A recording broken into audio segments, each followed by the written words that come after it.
Bismillahirrahmanirrahim. Assalamualaikum warahmatullahi wabarakatuh. Perkenalkan, nama saya Sodikin dari Prodi Teknik Informatika semester 1.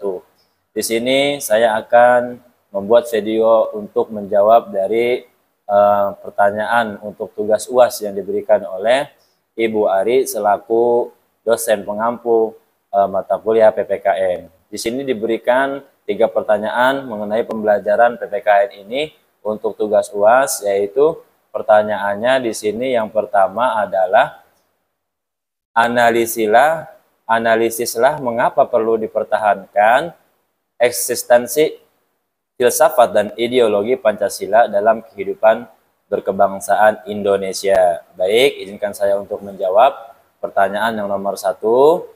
Karena beberapa alasan, yaitu antara lain di sini saya sudah tuliskan. Yang pertama, filsafat dan ideologi Pancasila merupakan hasil dari perjuangan dan pengalaman sejarah bangsa Indonesia yang telah melalui berbagai tantangan dan ancaman.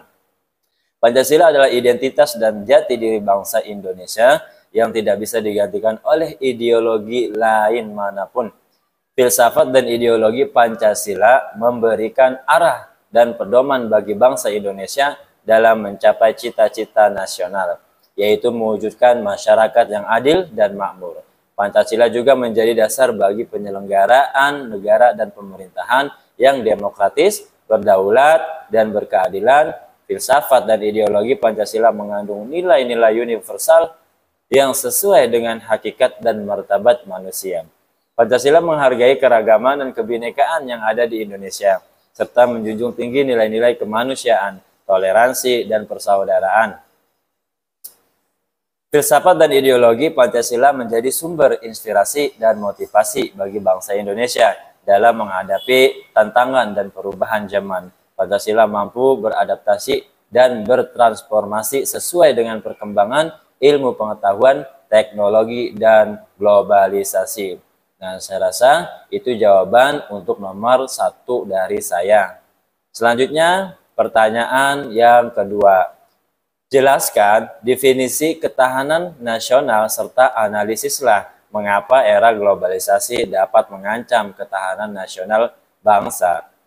Saya akan menjawab pertanyaan yang nomor 2 dari pertanyaan tersebut.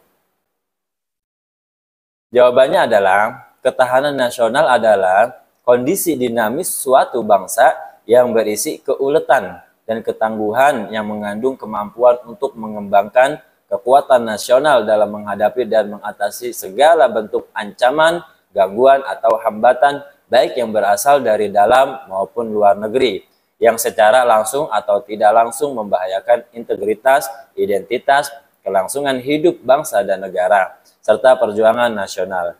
Era globalisasi dapat mengancam ketahanan karena beberapa alasan antara lain nih. Yang pertama, globalisasi menimbulkan persaingan yang semakin ketat di berbagai bidang, seperti adanya ekonomi, politik, sosial, budaya, dan teknologi. Bangsa Indonesia harus mampu bersaing dengan negara-negara lain dalam menghasilkan produk dan jasa yang berkualitas dan kompetitif, serta mengatasi masalah-masalah internal seperti ketimpangan, korupsi, terorisme, dan separatisme. Lalu globalisasi juga membawa dampak negatif seperti penyebaran ideologi, budaya, dan gaya hidup asing yang tidak sesuai dengan nilai-nilai Pancasila dan Undang-Undang Dasar 1945.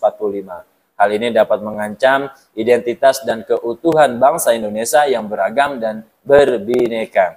Bangsa Indonesia harus mampu mempertahankan dan melestarikan kebudayaan nasional, serta meningkatkan rasa persatuan dan kesatuan antara warga negara.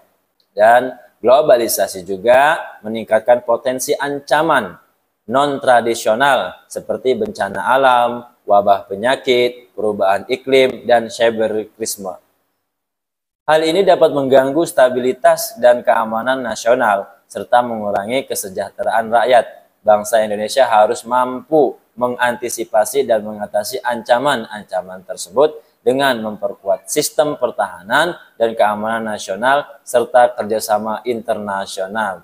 Nah, ini jawaban dari saya untuk pertanyaan nomor 2. Kemudian kita menjawab pertanyaan yang nomor 3. Pertanyaannya adalah, carilah satu kasus berkaitan dengan demokrasi yang terjadi di Indonesia. Uraikan kasus tersebut dan berikan pandangan Anda untuk perkembangan demokrasi di Indonesia saat ini. Baik, saya akan menjawab pertanyaan yang nomor 3. Salah satu kasus yang berkaitan dengan demokrasi yang terjadi di Indonesia adalah upaya pelemahan terhadap Komisi Pemberantasan Korupsi, yaitu KPK, melalui tes wawasan kebangsaan yang disingkat menjadi TWK yang berujung pada pemecatan puluhan pegawai. Kasus ini menimbulkan kontroversi dan kritik dari berbagai pihak, termasuk masyarakat sipil, akademisi, aktivis, dan lembaga internasional. Banyak yang menilai bahwa TWK adalah bentuk intervensi politik untuk melemahkan kinerja dan independensi KPK sebagai lembaga anti korupsi. Pandangan saya tentang perkembangan demokrasi di Indonesia ini adalah bahwa demokrasi di Indonesia masih menghadapi banyak sekali tantangan dan problematika seperti politik, uang, korupsi, populisme, intoleransi, dan pelanggaran hak asasi manusia atau HAM.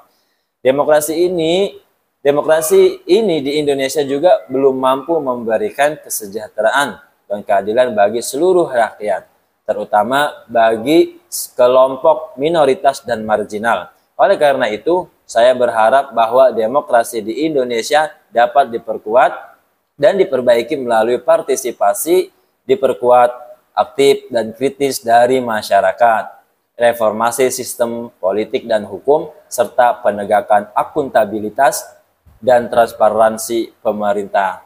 Itu jawaban saya untuk pertanyaan nomor 3. Mungkin inilah jawaban-jawaban dari saya. Kurang lebihnya saya mohon maaf. Mohon dibukakan pintu maaf yang seluas-luasnya. Saya akhiri. Wabillahi taufiq wal hidayah. Wassalamualaikum warahmatullahi wabarakatuh.